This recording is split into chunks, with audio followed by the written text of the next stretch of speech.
My promise to you is that by the end of this video, I'll have taught you everything you need to know on how to make the greatest comeback of your life. I'll have taught you how to change yourself, change your identity, change your self-image, shift into that new self-image. Basically, do everything required to make the greatest comeback of your life and achieve all the goals you ever wanted. Let's not waste any more time. Part 1, the destination. So before we make the greatest comeback of your life, we'll need to figure out where we want to end up, the final destination. So to do this, I want you to imagine 3 years in the future, 3 years down the line. Now imagine you've achieved everything you want to achieve within 3 years. You've achieved all the goals, you have all the results. Now create an all-encompassing vision of that, of everything you wanted, and it's 3 years down the line. So what this could look like, it could look like you being Jack, you filling out the shed, you having, like dream partner next to you, having all the money, being in a car, nice car and everything. Just whatever you want 3 years, have that there. Have a good, clear vision of this. This is important. If you fail this, you will not be able to make the greatest comeback of your life. This is probably one of the most important steps. If you do this, you should be fine. So make sure to get this thing as vivid as possible. Keep just trying to imagine more grand, make it even more grand, make it even more large. Just absolutely go crazy with this.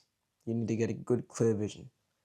So once you have this clear vision, you need to then figure out what that version of yourself looks like. What does the version of yourself who achieved all this 3 years look like? I'm pretty sure he's definitely way different to you, the one watching the YouTube video right now. Completely different. Now you have to look into this and see the gap. Like, what's different? How does he think? What's his thoughts? What's his facial expression? Is he always neutral? Does he always have a faint smile on his face? All these small little subtle touches and subtle traits that you need to get down. I recommend writing all of this down, keeping it all there, keeping it in a safe place where you can also revisit, get the same emotional shock almost of imagining this, the same emotional boost, but also having this detailed profile of your higher self, let's call it that. When you're creating this profile of your higher self, almost make it like a video game character stats, like have its strengths, weaknesses. Not weak, you can have weaknesses, that's optional. But yeah, have like a video game character sheet, have its stats, weaknesses, strengths, positives, like random skills and abilities, has thought patterns. Just have a detailed profile of that. Almost like you're like studying that person, writing down everything they do, he or she does. Just have a detailed vision on picture of that version of yourself and write it down. Have it clear, tangible thing which you can revisit, remind yourself of later down the line. So I hope you have done that. It's time to move on to the next stage. Part 2, the levers. So now that you have your all-encompassing vision and the higher self you want to become, we need to pull 3 goals, 3 tangible goals from that. For example, from mine, it could be make 10K a month, have a good physique, and have also good, healthy relationships. Those are my 3. Your 3 could be similar, different, doesn't really matter for what we're doing. Once you have these 3, those are all 3 years down the line. We need to figure out what can we do today that would impact and move the needle towards the 3-year goal, 3-year milestone essentially. So if my goal was fit with taking my fitness goal here, what could I do today to get me to that 3-year goal? It would be obviously go to the gym, right? Just hit a workout. Another way to think of this is using the 80-20 rule, which is basically 80% of the results come from 20% of the activities or the actions. So back with the fitness example, it would essentially 20% that gives 80% would be just hitting a workout. Also, if you're still struggling with figuring out the single levers you need to pull each day, here's another thing. If you could only do one action to reach your goal, what would it be? Let's do a different example. Let's do business here. If you wanted to get 10K a month, what would it be? Would it be researching business models or researching niches? Or would it be just trying, just blindly trying? In a vacuum, if you just picked trying, you would end up making more progress than the person who just researches, because researches never actually leads to any action. But if you just try something, even without the research, it'll take far longer, but eventually you will get it. But what we're allowed to do, we can do both of these things. We can research, figure it out, and then try with the knowledge, which will just speed up the process, make it more efficient, and just better in general. So now that you have your daily levers, you need to be able to schedule them and pull them. Don't put too much daily levers into one go, because then you'll never end up pulling any of them and you'll make zero progress. You need to figure out the tasks and actions which will move the needle closer to your goals. And then once you have these daily levers, I would recommend putting them into a schedule and basically planning them out, planning your day out, incorporating these levers, but also not sacrificing on the basic essentials, mental health and sleep, and those things. You need to have these levers, schedule them out, follow the schedule, have it all planned out, but don't sacrifice on everything else. So if you've done everything what I said so far, should have a schedule incorporating your daily levers, and all you have to do is pull them consistently. Part 3, preparing for the grind. So now that you know what you want, know who you need to become to get what you want, and now that you know what you need to do to get what you want, all you have to do is do it consistently for a while, as long as it takes.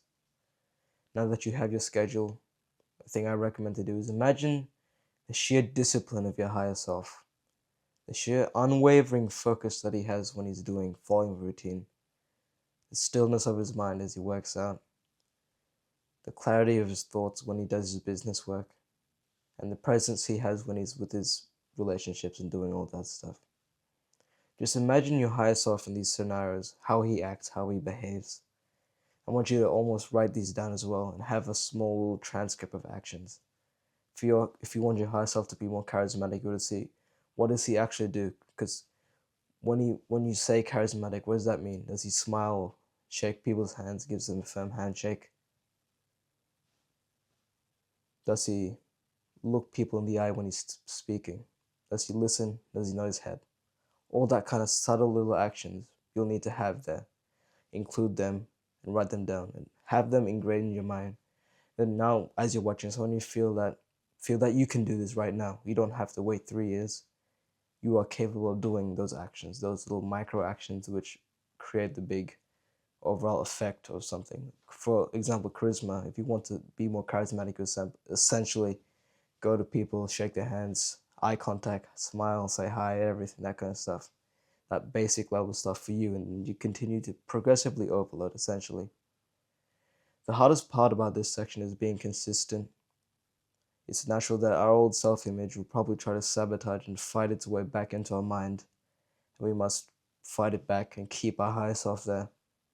The best way to do this is to remain conscious throughout the day and constantly try to follow your routine. Have it posted up against your wall, have it as your phone. Always have your routine visible. That's one of my goals. I always have it that my routine on a separate window on my computer, separate tab, so I can always see, always remind me of it. I usually have it on my phone too, if I ever keep it with me. Just have your routine available to you. You can constantly see and remind yourself that you are your higher self. You are the version of yourself who does all these things. You must do this consistently each day. And keep ingraining it into your mind. Just hammer it in. Just keep beating it into your mind.